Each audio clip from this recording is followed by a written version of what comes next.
আল্লাহর নবীর মন মানতেছে না, যাও যাও যাও, দেখো দেখো আর কোন লাশ আছে কিনা। সাহাবীরা ঘুরতে ঘুরতে যেখানে কাফেরদের তাবু ছিল, জুলাইবিব তো সবার আগের কাতারে যায় কাফেরদের উপরে হামলা করে কাফেরগুলোকে জাহান্নামে পাঠিয়ে দিছে। ওই জায়গায় রাসূলের কলিজার টুকরা সাহাবী জুলাইবিব শহীদ হয়ে গেছে। তার লাশটা মরুভূমির মধ্যে পড়ে আছে, মুখ থুবড়ে, মুখের ভিতরে কালো কাপড়, চেনা যায় না কার লাশ। সাহাবীরা এসে বললেন, ওগো আল্লাহর নবী, একটা লাশ দেখা যায় যুদ্ধের ময়দানে ওই কোণার মধ্যে পড়ে আছে, কোণের মধ্যে পড়ে আছে। কার লাশ তোমরা কি চিনো না? বলে না, মুখের মধ্যে কালো কাপড় পেঁচানো। আল্লাহ নবী বলে, যাও ওই কালো কাপড়টা সরায় দেখো কার লাশ। সাহাবীরা যখন দৌড়ায় গেলেন, আর ওই সাহাবী জুলাইবিব তিনি তো শহীদ হয়ে মুখ থুবড়ে পড়ে আছেন, তার চেহারা চেনা যায় না। যখন কালো কাপড় সরালেন, সাহাবীদের আর বুঝতে বাকি রইল না, এটা হলো সাহাবীদের আরেকজন ভাই জুলাইবিব শহীদ হয়ে গেছে। দৌড়ে আল্লাহর নবীর কাছে গেলেন, ওগো নবীজি, যেই লাশটার কথা বললাম ওই লাশ তো অন্য কারো লাশ না, ওটা তো আমাদের ভাই জুলাইবিবের লাশ। আল্লাহু আকবার। আল্লাহর নবী ডাক দিয়া বলেন, হায় রে জুলাইবিব, আমি তোমাকে পাঠিয়েছিলাম বিয়ে করার জন্য, তুমি বিয়ে না করে আমার মহব্বতে যুদ্ধের ময়দানে এসে শহীদ হয়ে গেলে। আল্লাহু আকবার। আমি তো আগেই জানতাম জুলাইবিব, তুমি তোমার জীবনের চেয়েও আমি নবীকে বেশি ভালোবাসো। এ জুলাইবিব, শুধু তুমি আমাকে ভালোবাসো না, আমিও তোমাকে ভালোবাসি। আল্লাহু আকবার। যাও যাও যাও, আমার জুলাইবিবের লাশ আমার কাছে নিয়ে আসো। এবার সাহাবীরা দৌড়ায় গেলেন, জুলাইবিবের লাশ দুই তিন জনে ধরে আল্লাহর নবীর কাছে নিয়ে আসলেন। আল্লাহর নবীর কোলের উপরে জুলাইবিবের মাথা রাখা হলো। আল্লাহর নবী কালো কাপড় সরায়া জুলাইবিবকে আদর করে দেয়, আর আসমানের দিকে তাকায় বলে, আল্লাহ, আসমানের মালিক, জমিনের মালিক, আপনি সাক্ষী থাকেন, আমি জুলাইবিবের উপরে খুশি, আপনিও খুশি হয়ে যান। আল্লাহু আকবার। আমি জুলাইবিবের উপর সন্তুষ্ট, আপনিও সন্তুষ্ট হয়ে যান। আল্লাহু আকবার। আল্লাহ নবী জুলাইবিবকে আদর করতেছেন। নবীজি বারবার জুলাইবিবের চেহারার দিকে তাকান আর আসমানের দিকে তাকান। নবীজি মুস্কি মুস্কি হাসতেছেন। আল্লাহ নবী কি করতেছেন? মুস্কি মুস্কি হাসতেছেন। নবীজির চেহারা একেবারে হাসার মতো হয়ে গেছে। নবীজি মুস্কি মুস্কি হাসেন, আসমানের দিকে তাকান আর জুলাইবিবের দিকে তাকান, বারবার বারবার, মাররা মাররা, বারবার। সাহাবীরা প্রশ্ন করে, ওগো আল্লাহর নবী, আপনি বারবার জুলাইবিবের দিকে তাকান আর আসমানের দিকে তাকান, কারণ কি? আল্লাহর নবী ডাক দিয়া বলে, সাহাবীরা রে, আমার এই জুলাইবিব, তাকে আমি বিয়ে করার জন্য অনুমতি দিয়েছিলাম, প্রস্তাব দিয়েছিলাম, তার বিয়ে ঠিক সব ঠিক হয়ে গেছে। বিয়ের বাজার করতে গিয়েছিল জুলাইবিব, জিহাদের কথা শুনে জুলাইবিব আর বিয়ে করে নাই, যুদ্ধের ময়দানে এসে শহীদ হয়ে গেছে। অথচ জুলাইবিবের জন্য নববিবাহিতা স্ত্রী অপেক্ষা করতেছে। জুলাইবিবকে বিয়ে করবে মদিনার সবচেয়ে সুন্দরী কন্যা হুরে মদিনা, বিবাহের জন্য অপেক্ষা করতেছে। কিন্তু আমার জুলাইবিব আমার মহব্বতে আয়েশা যুদ্ধের ময়দানে শহীদ হয়ে গেছে। আল্লাহু আকবার। এই জন্য আমি দেখতেছি আসমান থেকে একদল হুর দৌড়ায় দৌড়ায় জমিনে নামতেছি আর বলতেছে, ওগো নবীজি, জুলাইবিবের লাশটা আমাদের কাছে দিয়ে দেন, আমরা জুলাইবিবকে জান্নাতের পানি দিয়ে গোসল করাবো। আল্লাহু আকবার। আমার আল্লাহ তাআলা কোরআনুল কারীমের মধ্যে বলছেন, আমি তোমাদের জন্য এমন একজন নবী পাঠাইছি যেই নবী কিনা তার জীবনের চেয়েও ভালোবাসে। আল্লাহু আকবার। কোরআনের কারীমের আয়াত নাজিল হয়ে গেছে, শুধু নবী আমাদেরকে তার জীবনের চেয়েও ভালোবাসে না, রাসূলের সাহাবীরা তাদের জীবনের চেয়েও নবীকে ভালোবাসে। এমন একজন রাসূলের সাহাবী ছিল যার নাম হলো জুলাইবিব। নাম কি? এ জোরে বলো, নাম কি? যুবক। এ যুবক, তোমার মতো একজন তরুণ যুবক ছিল রাসূলের সাহাবী, যার নাম হলো জুলাইবিব রাদিয়াল্লাহু তাআলা আনহু। নাম কি? যার নাম হলো জুলাইবিব রাদিয়াল্লাহু তাআলা আনহু। এই জুলাইবিব সব সময় আল্লাহর নবীর মজমায় এসে প্রথম কাতারে বসতেন। সব সময় আল্লাহ রাসূলের সামনে বসতেন। আল্লাহর নবী কোরআনের বয়ান করতেন, জুলাইবিব সামনে বসে বসে কোরআনের বয়ান শুনতেন আর চোখ দিয়া জরজর করে পানি ঝরাইতেন। কিন্তু জুলাইবিব ছিলেন গরিব মানুষ, একেবারে গরিব, নিঃস্ব গরিব। সমাজের ভিতরে এমন কিছু গরিব মানুষ আছে যাদেরকে মসজিদে প্রথম কাতারে পাওয়া যায়, কথা বলে না? অনেক কোটি কোটি টাকার মালিক, তাদেরকে মসজিদে পাওয়া যায় না, না। কিন্তু জুলাইবিব এমন একজন গরিব মানুষ, তাকে আল্লাহ রসুলের মজমায় প্রথম কাতারে পাওয়া যায়। জুলাইবিব যেমন গরিব তেমন কালো, তেমন। শুধু জুলাইবিব গরিব না, হুয়া ফাকির, শুধু ফাকির না, হুয়া ফাকিরুন জিদ্দান, শুধু ফকির না, দেখতে কাবিহুন, একেবারে কালো, আর সগীরুন, একেবারে ছোট, বেটে বেটে বেটে টাইপের কিছু মানুষ আছে না, 1.5-2 ইঞ্চি, 1-1.5 হাত লম্বা, আর একটু বেশি। রাসূলের সাহাবী জুলাইবিব এত ছোট মানুষ ছিলেন, কালো ছিলেন, খাটো ছিলেন, গরিব ছিলেন। জুলাইবিবের কোনো ঘর নাই, বাড়ি নাই, সব সময় আল্লাহ রসুলের মজমায় এসে বসে থাকতেন।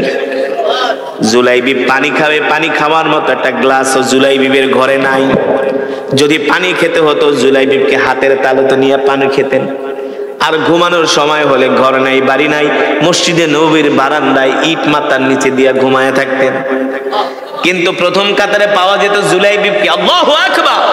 এই কারণে আল্লাহ নবী জুলাইবিবকে সবচেয়ে বেশি ভালোবাসতেন। আল্লাহু আকবার। প্রতিদিন আল্লাহর নবীর মজমায় জুলাইবিব আসেন। আল্লাহর নবীর একদিন হঠাৎ করে জুলাইবিবের দিকে নজর পড়ে যায়, হায় রে, এই সাহাবীটা তো আমাকে অনেক ভালোবাসে, আল্লাহর নবীও তাকে ভালোবাসেন। একদিন ডাক দিছে, তাআলা ইয়া জুলাইবিব, এ জুলাইবিব এদিকে আসো, এদিকে আসো, এদিকে আসো জুলাইবিব, ইজলিস হুনাক, ওই জায়গায় বসো। জুলাইবিব এসে আল্লাহ রাসূলের সামনে বিনয়ের সাথে বসলেন। আল্লাহ নবী ডাক দিয়া বলে, জুলাইবিব, মক্কার কোন মানুষ তোমাকে না চিনলে কিন্তু আমি ঠিকই তোমাকে চিনি। এ জুলাইবিব, মদিনার কোন মানুষ তোমাকে না চিনলে আমি তোমাকে ঠিকই চিনি। জুলাইবিব, জুলাইবিব গো, তুমি আমাকে তোমার জীবনের চেয়ে বেশি ভালোবাসো। আপনাকে যদি কেউ ভালোবাসে তার কাজকর্মে বোঝা যায় কি যায় না, তার ব্যবহারে বোঝা যায় কি যায় না, অ্যাটিটিউডে বোঝা যায় কি যায় না।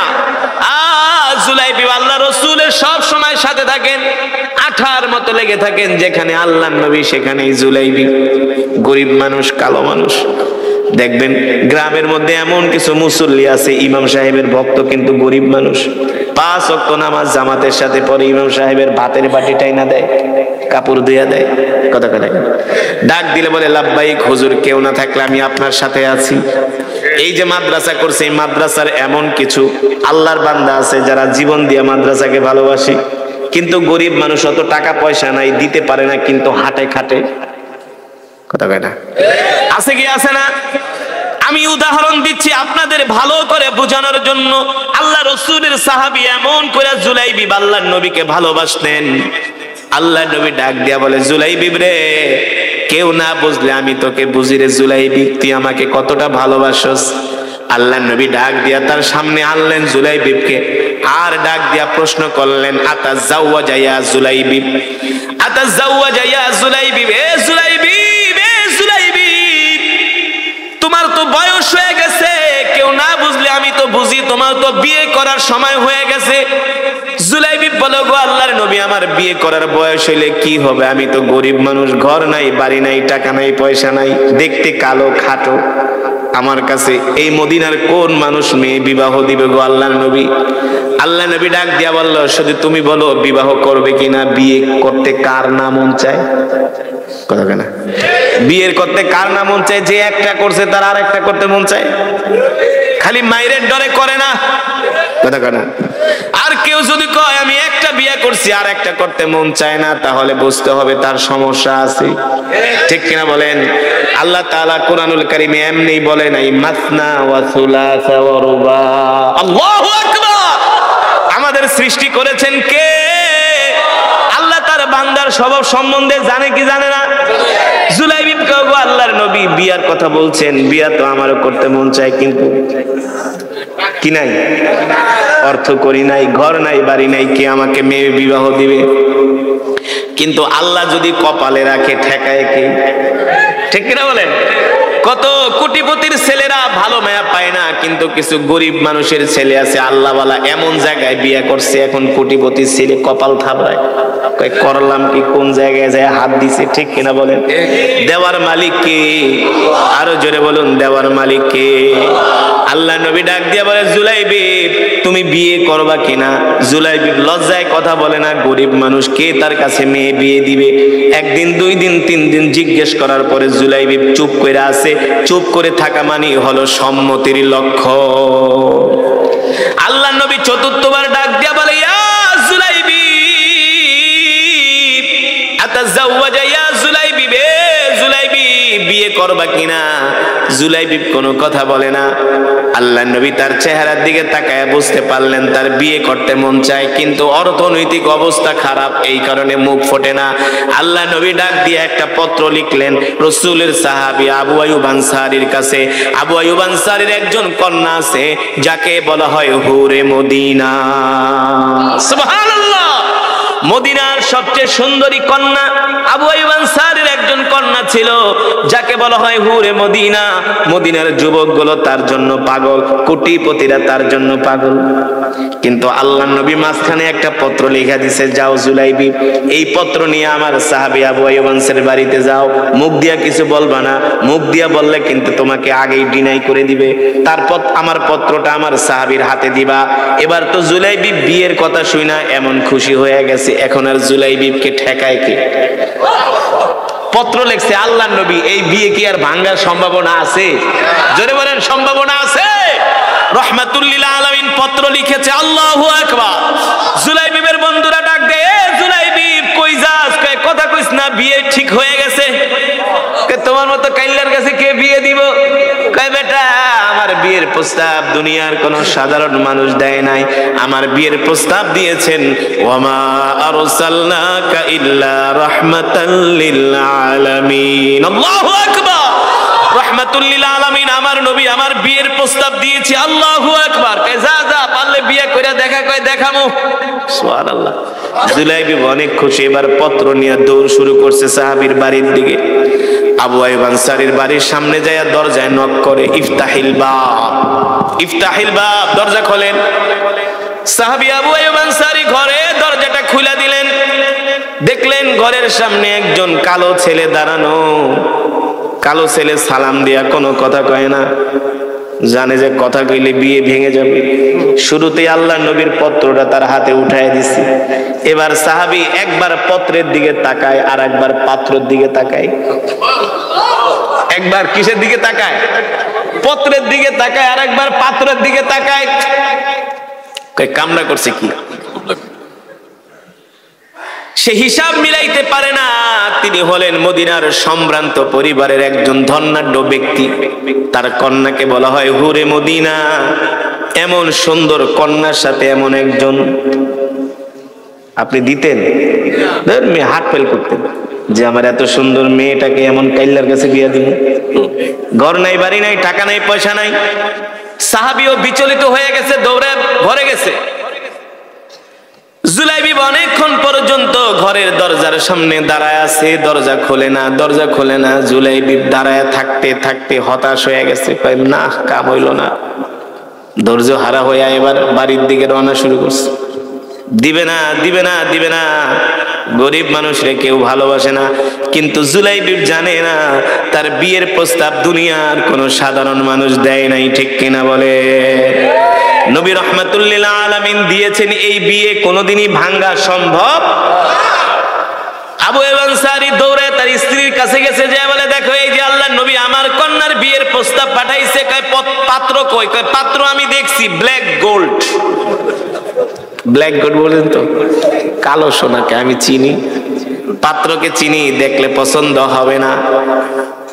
আবু আইয়ুব আনসারীর স্ত্রী বলে, হায় রে, আল্লাহ নবী বিয়ের প্রস্তাব পাঠাইছে, এই বিয়ে কোনোদিন ফিরিয়ে দেওয়া?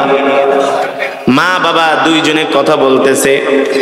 পিছন দিক থেকে বুদ্ধিমতী কন্যা এই কথার আওয়াজ শুনতে পারছে, ডাক দিছে, আবি ও উম্মি তাআলা, এদিকে আসো, কি নিয়ে কথা বলো? এ মা, তোর বিয়ের প্রস্তাব নিয়ে আল্লাহ নবী আমাদের কাছে পত্র পাঠাইছে রে মা। যেমন বাবা তেমন কন্যা। কয় আল্লাহ নবী পত্র পাঠাইছে, তাই দেরি করেন কেন? আর আস্তে কোন সুবহানাল্লাহ। আরে মিয়া, মসজিদের ইমাম সাহেব যদি একটা ভালো পাত্র পাঠায় আপনার মেয়ের বিয়ের জন্য, একটু গরিব হইলে কবেন হুজুরের মাথা ঠিক নেই, হুজুরে কেমন একটা ছেলে পাঠাইলো, হ্যাঁ নামাজি ধার্মিক কিন্তু টাকা পয়সা পছন্দ করবেন না। কিন্তু সাহাবীরা কেমন ছিলেন দেখেন, আল্লাহু আকবার। কন্যা শুনে বলে বাবা জান, আব্বা জান, ইয়া আবি, রাগ দেরি করেন কেন? আল্লাহর নবী বিয়ের প্রস্তাব পাঠাইছে, দেরি করার কোনো সুযোগ। এখন বাবাই কিভাবে পাত্রের কথা বলে, পাত্র তো দেখতে না। মারে রাগ করিস না, পাত্ররে আমি চিনি। কয় কি চিনেন? কয় দেখতে কবিহুন সগীরুন ফাকিরুন, যত কোয়ালিটি সব তার মধ্যে আছে। 1 নম্বরে গরিব, 2 নম্বরে কালো, 3 নম্বরে খাটো। মা তুই কি করবি?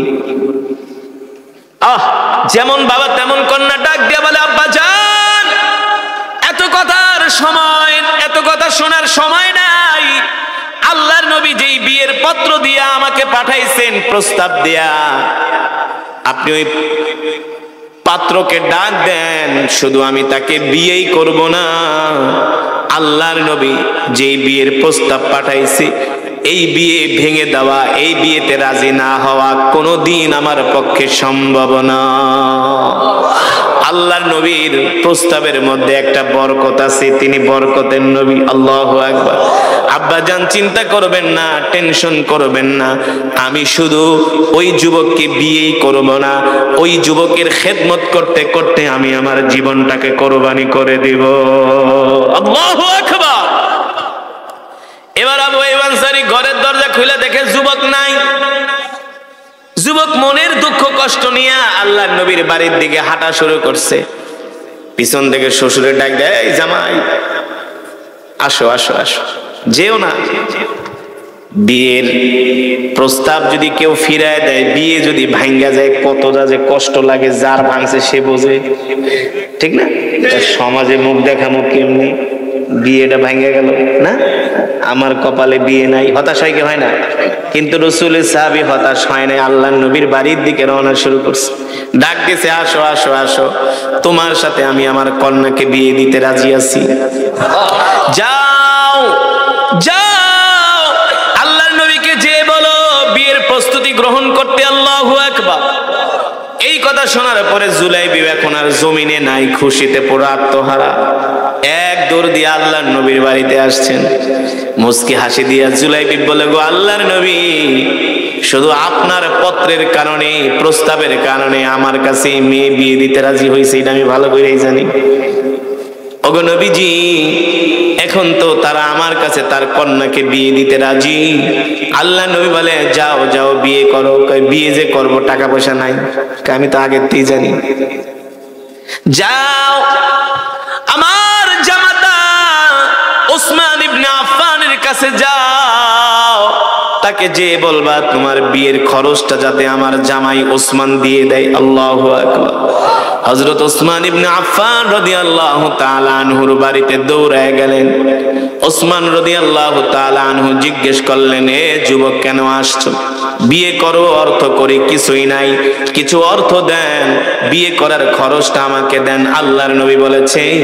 এই কথা শোনার পরে হযরত ওসমান ইবনে আফফান, যাকে বলা হয় মালে ধনী, ওসমান গনি, এক থলে দিনার দিরহাম দিয়ে দিলেন, যাও যাও বিয়ে করো। জুলাইবি বিয়ে করার জন্য বিয়ের বাজারে চলে গেলেন। মদিনার বাজারে ধুমধাম বিয়ের বাজার করতেছে, বাজার করতেছে, প্রায় কেনাকাটা অর্ধেক শেষ। এমন একটা সময় একজন যুবক ঘোষণা করতেছে, এ মদিনার মানুষ, কোথায় গেলে তোমরা? তাড়াতাড়ি দোকানপাট বন্ধ করো। এ যুবকরা কোথায় আছো? আল্লাহর নবী জিহাদের জন্য ডেকেছে, জিহাদের ময়দানে বের হয়ে যাও। আল্লাহু আকবার। মক্কার কাফেরেরা মদিনায় হামলা করার জন্য আসতেছে, 3000 কাফের। আল্লাহর নবী সমস্ত যুবকদেরকে ডাক দিয়েছেন যুদ্ধের ময়দানে যাওয়ার জন্য। আল্লাহু আকবার। এই কথা শোনার পরে আমার পশম দাঁড়ায় গেছে। এই কথা শোনার পরে মদিনার যুবকগুলো ডাল নিয়ে, তরবারি নিয়ে উহুদের ময়দানে বের হয়ে গেছে। আল্লাহু আকবার। জুলাইবিবের বিয়ের বাজার অর্ধেক হয়ে গেছে, অর্ধেক বাকি আছে। জুলাইবি মনে মনে ভাবে, হায় রে, এখন আমি কি করব? আমি কি জিহাদে যাব নাকি বিয়ে করতে যাব? জুলাইবিব চিন্তা করে ডিসিশন নিলেন, সিদ্ধান্ত নিলেন, আমি বাসর ঘরে আমি আমার স্ত্রীকে নিয়ে আনন্দ করব, আর কলিজার টুকরা নবী যুদ্ধের ময়দানে যুদ্ধ করবে, এটা হতে পারে না। আল্লাহু আকবার। আমিও যুদ্ধের ময়দানে যাব। এ যুবক, রাসূলের সাহাবীরা কেমন করে আল্লাহর নবীকে ভালোবাসতেন, ঠিক কিনা বলেন? আমি এই কারণেই বললাম যুবক রে, জীবন পরিবর্তন হয়ে যাবে। রাসূলের সাহাবীরা কেমন করে আল্লাহর নবীকে ভালোবাসতেন। জুলাইবিব সিদ্ধান্ত নিলেন, না না না, আর বিয়ে করতে যাব না। যে অর্থ করি আছে এগুলা দিয়া ডাল আর তরবারি ঘোড়া কিনে আমি এখনই যুদ্ধের ময়দানে বের হয়ে যাব। জুলাইবিব সিদ্ধান্ত নিলেন আর বিয়ে করবেন না, তিনি যাবেন যুদ্ধের ময়দানে। সুবহানাল্লাহ। ওইদিকে নববধূ তার জন্য অপেক্ষা করতেছে। জুলাইবিব বলে, না না না, যত সুন্দরী কন্যা হোক না কেন, এখন আমি আর বিয়ে করার জন্য যাব না। আমার কলিজার টুকরা নবী যুদ্ধের ময়দানে যাব, আর আমি বিয়ে করব, এটা কোনোদিন আমার দ্বারা সম্ভব না। জুলাইবিব বাকি বিয়ের টাকা দিয়ে একটা ঘোড়া কিনলেন, তরবারি কিনলেন, ডাল কিনলেন, রণসাজে সজ্জিত হয়ে গেলেন। সুবহানাল্লাহ। যুদ্ধের পোশাক পরে যুদ্ধের জন্য তৈয়ার হয়ে গেলেন আল্লাহ রাসূলের সাহাবী জুলাইবিব। সুবহানাল্লাহ বলেন। জুলাইবিব মনে মনে ভাবে, আমি যদি এখন যুদ্ধের ময়দানে যাই, আল্লাহর নবী যদি আমাকে চিনতে পারে, কোনোদিন আমাকে যুদ্ধ করতে, জিহাদের ময়দান থেকে আমাকে ফিরিয়ে দিয়ে বলবো আগে যে তুমি বিয়ে করো, কারণ আমার নবী কোনো স্বার্থপর নবী না। ঠিক কিনা বলেন? আমার নবী হলেন দয়ার নবী, মায়ার নবী, বরকতের নবী, রাহমাতুল লিল আলামিন। আল্লাহু আকবার। জুলাইবিব কি করলেন? একটা কালো কাপড় দিয়া মুখ ঢাকলেন, যাতে করে জুলাইবিবকে কেউ চিনতে না পারে, আল্লাহর নবীর কাছে যাতে কেউ বলতে না পারে সে যে বিয়ে না করে যুদ্ধের ময়দানে আসছে। আল্লাহু আকবার। এই কারণে আল্লাহ রাসূলের হাদিস, আল্লাহর নবী বলছেন, মিন আসহাবিকান নুজুম ইক্তাদাইতুম ইহতাদাইতুম ইক্তাদাইতুম ইহতাদাইতুম। আমার প্রত্যেকটা সাহাবী হলো তোমাদের জন্য তারকা তুল্য। ঠিক কিনা বলেন? আমার প্রত্যেকটা সাহাবী তোমাদের জন্য তারকা তুল্য। আমার ইন্তেকালের পরে তোমরা আমার সাহাবীর অনুকরণ করো, তাহলেই তোমরা সঠিক পথ পাবে। আল্লাহ রাসূলের সাহাবীদের জীবনী ছাড়া, তাদের পথ ছাড়া কখনো আমরা সঠিক পথ পাবো? তারা আমাদেরকে সঠিক পথ দেখায় গেছে। আল্লাহ রাসূলকে কিভাবে ভালোবাসতে হয় সেই দৃশ্য, সেই উদাহরণ, সেই দৃষ্টান্ত তারা দেখিয়ে গিয়েছেন। ঠিক কিনা বলেন? আপনি কয়জন পাবেন এই জামানায় বিয়ে করতে গেছে, বিয়ে করা বাদ দিয়া জিহাদের ময়দানে গেছে? রাসূলের সাহাবীরা করেছেন। সুন্দরী নববধূ স্ত্রীকে বাসর ঘরে রেখে যুদ্ধের ময়দানে গেছে, স্ত্রীকে বিধবা করেছেন, সন্তানদেরকে এতিম করেছেন রাসূলের সাহাবীরা। এমনি এমনি দিন কায়েম হয় নাই, এমনি এমনি ইসলাম জিন্দা হয় নাই। এই ইসলাম জিন্দা করার জন্য, দিন কায়েমের জন্য অগণিত অসংখ্য রাসূলের সাহাবীদের জীবন দিতে হয়েছে, রক্ত দিতে হয়েছে। আর আমরা গরু খাওয়া মুসলমান, ঠিক মতো নামাজই পড়ি না। হ্যাঁ, আল্লাহ নবীর সাহাবী জুলাইবিব যুদ্ধের ময়দানে রওনা দিয়েছেন। উহুদের ময়দানে 3000 কাফের মুশরিক সৈন্যরা মুসলমানদের সাথে লড়াই করার জন্য আসছে। একদিকে মাত্র 800 মুসলমান, আর অন্যদিকে 3000 কাফের। কয় হাজার? যুদ্ধের ময়দানে যখন গেলেন, আবু জেহেলরা শুনতে পারলেন, মক্কার কাফেররা শুনতে পারলেন মুসলমানের সংখ্যা হলো 800, কাফেরদের সংখ্যা 3000। কাফেররা বলে ওদের সাথে আমরা আধা ঘন্টা যুদ্ধ করে নাস্তা খাবো। নাউজুবিল্লাহ। আল্লাহ তাআলা কয় আয়। ওই যে জুলাইবিব সবার আগে যুদ্ধের ময়দানে সবার আগে আল্লাহর নবী যখন নির্দেশ দিলেন কাফেরদের উপরে হামলা করো, বৃষ্টির মতো তীর ছোড়া শুরু করলেন। আল্লাহু আকবার। জুলাইবিব তার ঘোড়া দৌড়ায়া কাফেরদের ভিড়ের মধ্যে চলে গেলেন। বীর দর্পে তিনি তরবারি চালাচ্ছেন, এক একটা আঘাত করে এক একটা কাফের জাহান্নামে চলে যায়। ছোট মানুষ দেখে না কোন দিক থেকে এসে আক্রমণ করে, তারা ভালো করে বুঝেও না। মরুভূমির ধূসর ধুলাগুলো উঠতেছে, আর রাসূলের সাহাবী জুলাইবি বাজ পাখির মতো উড়ে উড়ে কাফেরদেরকে হত্যা করতেছে। আল্লাহু আকবার। কাফেররা বুঝতে পারলো এত একজন মানুষ আমাদেরকে এইভাবে শেষ করে দিচ্ছে। চতুর্দিক থেকে জুলাইবিবকে কাফেররা ঘিরে ধরলেন। অনেকগুলো কাফেরকে জাহান্নামে পাঠায়া শেষ পর্যন্ত রাসূলের সাহাবী জুলাইবিব শাহাদাতের অমীয় সুধা পান করলেন। জুলাইবিব শহীদ হয়ে গেলেন। উহুদের যুদ্ধ থেমে গেল। আল্লাহর নবী সাহাবীদেরকে নির্দেশ দিলেন, এ সাহাবীরা যাও যাও, কোথায় কোথায় আমার সাহাবীদের লাশ আছে নিয়ে আসো। উহুদের ময়দানে যারা যারা শহীদ হয়েছে সকলের লাশগুলো আল্লাহর নবীর সামনে যে হাজির করা হলো। আল্লাহ নবী ডাক দিয়া বললেন, সাহাবীরা রে, আমার আর কোন সাহাবীদের লাশ আছে কিনা আমার কাছে নিয়ে আসো। সাহাবীরা বললেন, ওগো আল্লাহর নবী, আর কোন লাশ দেখা যায় না। আল্লাহর নবী বলল, যাও যাও। নবীজির মনের মধ্যে কেমন যেন সন্দেহ। নবীজির মন মানে না, কয় যাও যাও, অথচ আল্লাহর নবী কিন্তু জানে না। কারণ আল্লাহর নবী তো আর গায়েবের খবর জানে কে?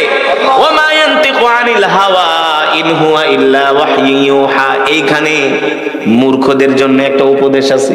তারা বলে আল্লাহর নবী নাকি গায়েবের খবর জানে। নাউজুবিল্লাহ বলে। আল্লাহর নবী নিজে বলতেছেন, আল্লাহ নিজে বলতেছেন, নবী আপনি গায়েবের খবর জানেন না, আপনি যা জানেন তা আমি আল্লাহ ওহীর মাধ্যমে জানায়া দিই। আল্লাহর নবী যদি গায়েবের খবর জানতেন তাহলে তো সে আগেই জানতেন তার সাহাবী যুদ্ধের ময়দানে আসছে বিয়া না করে। ঠিক কিনা বলে? আল্লাহর নবী গায়েবের খবর জানেন না, গায়েবের খবর জানেন কে? আরো জলে বলেন কে? একমাত্র গায়েবের খবর জানেন আমার আল্লাহ। আল্লাহু আকবার। আল্লাহর নবীর মন মানতেছে না। যাও যাও যাও, দেখো দেখো আর কোন লাশ আছে কিনা। সাহাবীরা ঘুরতে ঘুরতে যেখানে কাফেরদের তাবু ছিল, জুলাইবিব তো সবার আগের কাতারে যায় কাফেরদের উপরে হামলা করে কাফেরগুলোকে জাহান্নামে পাঠায় দিছে। ওই জায়গায় রাসূলের কলিজার টুকরা সাহাবী জুলাইবিব শহীদ হয়ে গেছে। তার লাশটা মরুভূমির মধ্যে পড়ে আছে, মুখ থুবড়ে, মুখের ভিতরে কালো কাপড়, চেনা যায় না কার লাশ। সাহাবীরা এসে বললেন, ওগো আল্লাহর নবী, একটা লাশ দেখা যায় যুদ্ধের ময়দানে ওই কোণার মধ্যে পড়ে আছে, কোণের মধ্যে পড়ে আছে। কার লাশ তোমরা কি চিনো না? বলে না, মুখের মধ্যে কালো কাপড় পেঁচানো। আল্লাহ নবী বলে, যাও ওই কালো কাপড়টা সরায় দেখো কার লাশ। সাহাবীরা যখন দৌড়ায় গেলেন, আর ওই সাহাবী জুলাইবিব তিনি তো শহীদ হয়ে মুখ থুবড়ে পড়ে আছেন, তার চেহারা চেনা যায় না।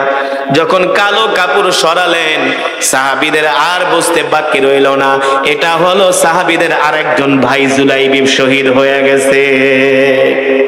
দৌড়ে আল্লাহ নবীর কাছে গেলেন, ওগো নবীজি, যেই লাশটার কথা বললাম ওই লাশ তো অন্য কারো লাশ না, ওটা তো আমাদের ভাই জুলাইবিবের লাশ। আল্লাহু আকবার।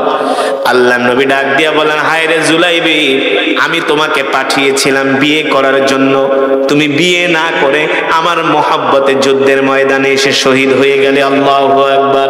আমি তো আগেই জানতাম জুলাইবিব, তুমি তোমার জীবনের চেয়েও আমি নবীকে বেশি ভালোবাসো। এ জুলাইবিব, শুধু তুমি আমাকে ভালোবাসো না, আমিও তোমাকে ভালোবাসি। আল্লাহু আকবার।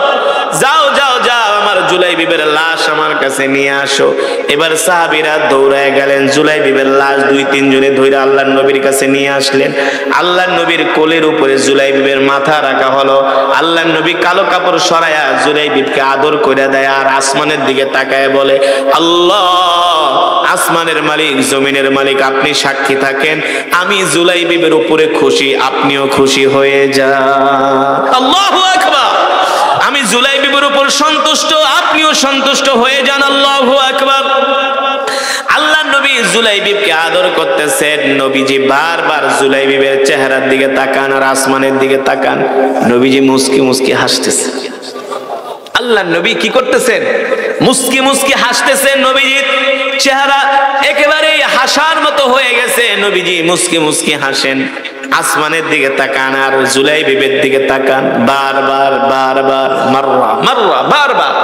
সাহাবীরা প্রশ্ন করে, ওগো আল্লাহর নবী, আপনি বারবার জুলাইবিবের দিকে তাকান আর আসমানের দিকে তাকান, কারণ কি?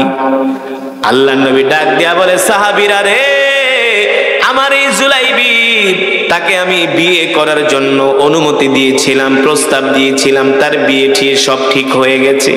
বিয়ের বাজার করতে গিয়েছিল জুলাইবি, জিহাদের কথা শুনে জুলাইবি আর বিয়ে করে নাই, যুদ্ধের ময়দানে এসে শহীদ হয়ে গেছে। অথচ জুলাইবিবের জন্য নববিবাহিতা স্ত্রী অপেক্ষা করতেছে। জুলাইবিবকে বিয়ে করবে মদিনার সবচেয়ে সুন্দরী কন্যা হুরে মদিনা, বিবাহের জন্য অপেক্ষা করতেছে। কিন্তু আমার জুলাইবিব আমার মহব্বতে আয়েশা যুদ্ধের ময়দানে শহীদ হয়ে গেছে। আল্লাহু আকবার। এই জন্য আমি দেখতেছি আসমান থেকে একদল হুর দৌড়ায় দৌড়ায় জমিনে নামতেছি আর বলতেছে, ওগো নবীজি, জুলাইবিবের লাশটা আমাদের কাছে দিয়ে দেন, আমরা জুলাইবিবকে জান্নাতের পানি দিয়া গোসল করাবো। আল্লাহু আকবার। এই কারণে হাদিসের মধ্যে আসছে, যারা শহীদ হয় তাদের লাশ নিয়ে হুরেরা কারাকারি করে। এই কারণে দেখবেন অনেক শহীদরা শহীদ হওয়ার পরে তাদের চেহারার মধ্যে, মুখের মধ্যে হাসি ফুটতেছে। অনেকে চোখ দিয়া, অনেকে আঙ্গুল দিয়া দেখায়, অনেকের চেহারার মধ্যে হাসি। কারণ কি? কারণ কি? তারা শহীদ হওয়ার পরে আল্লাহ তাআলা জান্নাতের চিত্রটা তাদের চোখের সামনে তুলে ধরে। আল্লাহু আকবার। জোরে বলেন আল্লাহু আকবার। ও মুসলমান, এই ছিল রাসূলের সাহাবী জুলাইবিব রাদিয়াল্লাহু তাআলা আনহু। দুনিয়ার মায়া করে নাই, স্ত্রীর মায়া করে নাই, আল্লাহর নবীর মহব্বতে যুদ্ধের ময়দানে এসে শহীদ হয়ে গেছে। ঠিক কিনা বলেন? আমাদেরও যদি প্রয়োজন হয় আল্লাহর জমিনে দ্বীন কায়েমের জন্য আমরাও শহীদ হতে রাজি আছি। ঠিক কিনা বলেন? কে কে রাজি আছেন? হাত উঠে আল্লাহকে দেখান। লিল্লাহি তাকবীর, লিল্লাহি তাকবীর। আল কোরআনের আলো, আল হাদিসের আলো। জিহাদ জিহাদ জিহাদ চাই, জিহাদ জিহাদ জিহাদ চাই। হাত নামান, আল্লাহ আমাদের কবুল করুন বলি আমিন। তবে মনে হচ্ছে জিহাদের আর বেশি সময় বাকি। সারা পৃথিবীতে জিহাদের ঢঙ্কা বেজে গেছে। আপনারা শুনলে খুশি হবেন, আল্লাহ রসুল যে সিরিয়ার রাজধানী দামেস্কের কথা হাদিস শরীফের মধ্যে বলছেন, যে সিরিয়ার রাজধানী দামেস্ক দখল করবে একদল যুবক, তারা সেখানে খেলাফত প্রতিষ্ঠা করবে। ইয়া আইয়ুহাল্লাযীনা আমানুত্তাকুল্লাহা ওয়াবতাগু ইলাইহিল ওয়াসিলা। আল্লাহ তাআলা হাসরের ময়দানে মাফ করার জন্য শুধু উসিলা তালাশ করবে। ঠিক কিনা বলেন? যে কোরআন পড়লাম, যদি এর অর্থ বুঝতেন তাহলে আপনাদের চোখ দিয়ে ঝরঝর করে পানি পড়তো। আমি এমনি এমনি দুই হাত উঠাই নাই। হাসরের ময়দানে মানুষগুলো ইয়া নাফসি ইয়া নাফসি বলবে। আল্লাহ নিজে বলতেছেন, নবী আপনি কি জানেন? ওমা আদরাকা মা ইয়াউমুদ্দিন সুম্মা মা আদরাকা মা ইয়াউমুদ্দিন। আপনি কি জানেন সেই দিন সম্বন্ধে? সেই দিন কি হবে মানুষের অবস্থা? ও মুসলমান, এক সেকেন্ডের কোনো ভরসা নাই। এক সেকেন্ডের গ্যারান্টি দিতে পারবেন? সম্ভব নয়। যে কোনো সময় মালাকুল মউত আসতে পারে। ঠিক কিনা বলো? তো যেটা বলছিলাম, সমস্ত প্রশংসা কার জন্য? আরো আসতে বলেন। আপনাদের আওয়াজ শুনে যাতে আশেপাশের কিছু মানুষ বলে যে এখানে কিছু ইমানদার বসে আছে, মহিলারাও যাতে বোঝে যে এখানে কিছু পুরুষ আছে। ঘরে তো ঝগড়া করেন ঠিকই, যে ধমক মারেন, যে হামকি দামকি মারেন, আর ওয়াজ মাহফিলে আসলে, মসজিদে গেলে একেবারে চুপচাপ বসে থাকেন। মাঝে মাঝে তাকবীর দিতে হয় ইমানের পাওয়ার বাড়ার জন্য। দেখেন না, ৯৫% মুসলমানের দেশে ইসকন নামক একটা সন্ত্রাসী সংগঠন আমাদের ভাইকে গলা কেটে শহীদ করেছে। ঠিক কিনা বলেন? হিন্দু, মুসলমান, বৌদ্ধ, খ্রিস্টান, এই দেশ সবার দেশ। হঠাৎ করে একজন মুসলিম আইনজীবীকে গলা কেটে হত্যা করতে হবে, কারণ কি? কারণ কি? ভারতের দাদারা মনে করেছে এদেশের মুসলমানের ইমানের পাওয়ার কমে গেছে। ঠিক কিনা বলেন? ভারতের দাদারা জানে না এদেশের মুসলমান জাগলে ওরা ধুতি পরার সময় পাবে না। ঠিক কিনা বলেন? 1971 সালে ছিল 8 কোটি, এখন আমরা আছি প্রায় 25 কোটির উপরে। প্রত্যেক ঘরে 4-5 জন করে যোদ্ধা আছে। ঠিক কিনা বলেন? আমরা ইসলামের জন্য, দ্বীনের জন্য, আল্লাহর জমিনে দ্বীন কায়েমের জন্য আমরা আমাদের জীবনটাকে আল্লাহর রাস্তায় কোরবানি করে দিতে রাজি আছি। আছি কি আছে না মুসলমান? তাহলে জোরে বলেন, সমস্ত প্রশংসা কার জন্য? একমাত্র মহান রব্বুল আলামিনের জন্য, যিনি আমাদেরকে সৃষ্টি করেছেন। ঠিক কিনা বলেন? মুসলমান, আমাদের হায়াতের মালিক কে? আমাদের রিজিকের মালিক কে? আমরা কার গোলাম? আরো জোরে বলতে হবে, আমরা কার গোলাম? আমরা এক আল্লাহর গোলাম, ঠিক কিনা বলেন? আসমান কার? এই জোরে বলতে হবে, আসমানের মালিক কে? জমিনের মালিক কে? সূর্যের মালিক কে? অক্সিজেনের মালিক কে? তাহলে ইমানদার মুসলমানকে বাংলার জমিনে আওয়াজ দিতে হবে, আজ থেকে আসমান যার, আইন চলবে তা, জমিন যার, বিধান চলবে তা। এই বাংলার জমিনে মানব রচিত কোনো আইন চলতে পারে না, চলতে দেওয়া যাবে না, ঠিক কিনা? সেই সময় এসেছে, এখন মুসলমানদেরকে ঘুরে দাঁড়াবা ইনশাআল্লাহ। এই পৃথিবীর জমিনে আল্লাহর রসুলের এমন কিছু আশেক উম্মত থাকবে যারা কিনা যাদের জীবন দিয়ে আল্লাহ রসুলকে ভালোবাসবে, কোরআনকে ভালোবাসবে, ইসলামকে ভালোবাসবে, ঠিক কিনা বলেন? ও মুসলমান, আজকে তো আমরা গরু খাওয়া মুসলমানে পরিণত হয়েছে। আজকে আমাদের রসুলের কোন ইশক, রসুলের ভালোবাসা আমাদের অন্তরের মাঝে নাই। যদি রসুলের ভালোবাসা আমাদের অন্তরের মাঝে থাকতো তাহলে ফিলিস্তিনে এত মুসলমান শহীদ হতো না, আফগানিস্তানে এত মুসলমান শহীদ হতো না। আমাদের আরো আগেই জিহাদের ময়দানে যাবার দরকার ছিল, উচিত ছিল, ঠিক কিনা বলেন? কিন্তু আমরা তো মুখে মুখে নবীকে ভালোবাসি, কিন্তু রসুলের সাহাবীরা কেমন ছিলেন? আল্লাহ রসুলের সাহাবীরা আল্লাহ নবীকে মুখে মুখে ভালোবাসতেন না, তারা জীবন দিয়া ভালোবাসতেন, ঠিক কিনা বলেন? এই কারণে আল্লাহ তাআলা কোরআনুল কারীমের মধ্যে আয়াত নাজিল করেছেন, কুল ইন কুনতুম তুহিব্বুনাল্লাহ ফাত্তাবিউনি ইউহিব্বুকুমুল্লাহ ওয়া ইয়াগফির লাকুম যুনুবাকুম ওয়াল্লাহু গফুরুর রহিম। আল্লাহু আকবার। ও মুসলমান যুবক, আল্লাহ রাব্বুল আলামিন এই আয়াত কারিমার মধ্যে বলছেন, নবী দুনিয়ার মানুষদেরকে বলে দেন, এ দুনিয়ার মানুষেরা, তোমরা যদি আল্লাহ তাআলাকে ভালোবাসতে চাও তাহলে সর্বপ্রথম তোমরা তোমাদের নবীকে ভালোবাসো। কাকে ভালোবাসো? এ মুসলমান জোরে বলেন, কাকে ভালোবাসো? আজকের মাহফিল থেকে বলে যাই, আমরা যদি আমাদের জীবনের চেয়ে আল্লাহর নবীকে ভালোবাসতে না পারি তাহলে কখনো আমরা মুমিন হতে পারবো না, জান্নাতে যেতে পারবো না। তাহলে আল্লাহর নবীকে নিজের জীবনের চেয়ে ভালোবাসার দরকার আছে কি আছে না? জোরে বলেন, আছে কি আছে না? রসুলের সাহাবীরা কেমন ছিলেন? তারা শুধু আল্লাহ রসুলকে মুখে মুখে ভালোবাসতেন না, জিলাপি খায়া ভালোবাসতেন না, তারা রসুলকে নিজের জীবন দিয়া ভালোবাসতেন, রক্ত দিয়া ভালোবাসতেন, ঠিক কিনা বলেন? এমন একজন রসুলের সাহাবীর ঘটনা আমি আপনাদেরকে আজকে শোনাবো, যেই ঘটনাটা শুনলে আপনাদের ইমানের পাওয়ার বেড়ে যাবে। বলবো, কিন্তু উঠাউঠি করা যাবে না, একজনও ওঠা যাবে না। যে যেখানে দাঁড়ায় আছেন দাঁড়ায়, যে যেখানে বসে আছেন বসে থাকেন। বয়ানটা শোনার সময় আছে আপনাদের, সেই ইমানের পাওয়ার আছে, ধৈর্য আছে। আল্লাহ তাআলা কবুল করুন, বলি আমিন।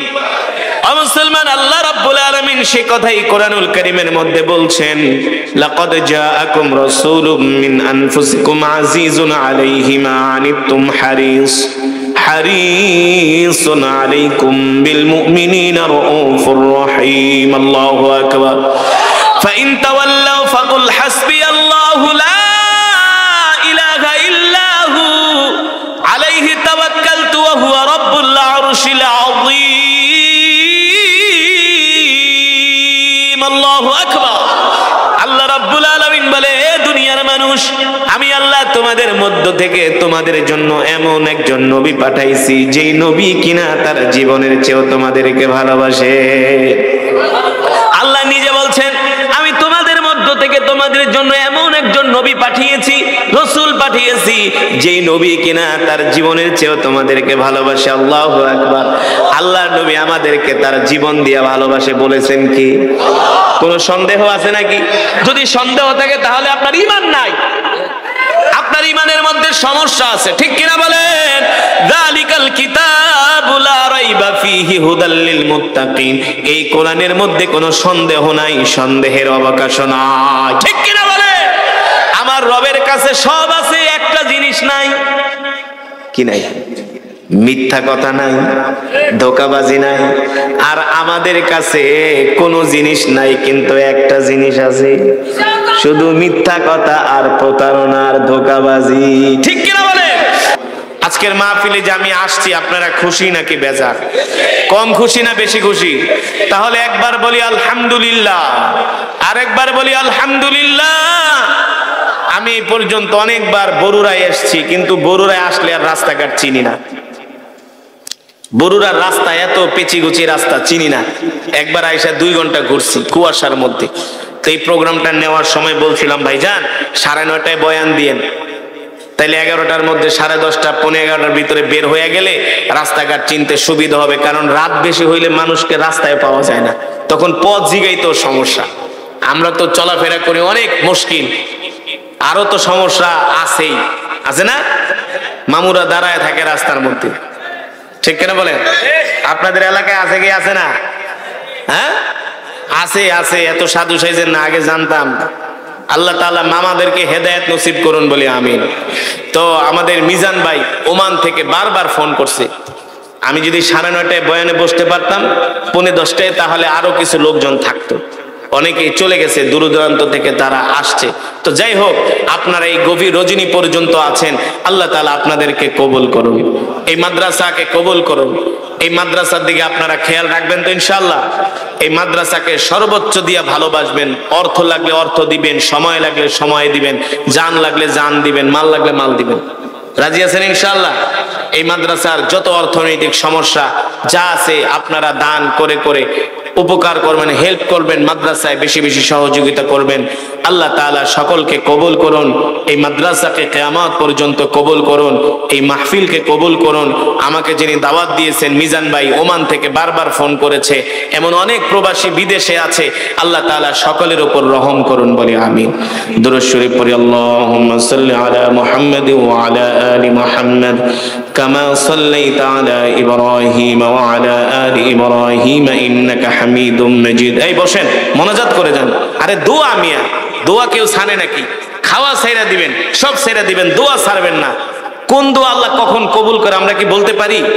হ্যাঁ, গভীর রজনী, আজকে শুক্রবার জুমার দিন, এই রাত্রে দোয়া করলে কবুল হবে। কেউ দোয়া না করে যাবেন না, সকলেই বসেন। আমরা আমাদের মা বাবা আত্মীয় স্বজনের জন্য দোয়া করব, আমরা এই মাদ্রাসার জন্য দোয়া করব, যারা এত সুন্দর মাহফিলের অ্যারেঞ্জ করেছেন সকলের জন্য দোয়া করব। দুরূদ শরীফ পড়ি, আল্লাহুম্মা সাল্লি আলা মুহাম্মাদ ওয়া আলা আলি মুহাম্মাদ كما صليت على إبراهيم وعلى آل إبراهيم إنك حميد مجيد اللهم بارك على محمد وعلى آل محمد كما باركت على إبراهيم وعلى آل إبراهيم إنك حميد مجيد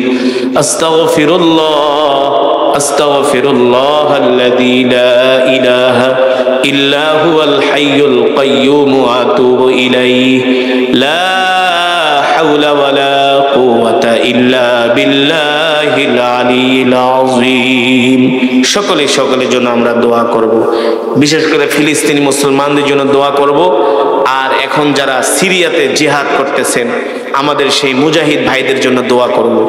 আল্লাহ তাআলা তাদের উপর রহম করুন, আল্লাহ তাআলা তাদেরকে গায়বী সাহায্য দান করুন, যেন তারা খুব তাড়াতাড়ি সিরিয়ার রাজধানী দামেস্ক দখল করে কালেমার পতাকা উড়াতে পারে, খেলাফত ঘোষণা করতে পারে। আল্লাহ তাআলা আমাদের মুজাহিদ ভাইদেরকে কবুল করুন, যে ভাইয়েরা না খেয়ে যুদ্ধ করতেছেন, কত কষ্ট করে তারা জিহাদ করতেছেন, আল্লাহ তাআলা তাদের উপর গায়বী মদদ দান করুন, আল্লাহ তাআলা তাদেরকে ফেরেশতা দিয়ে সাহায্য করুন বলি আমিন।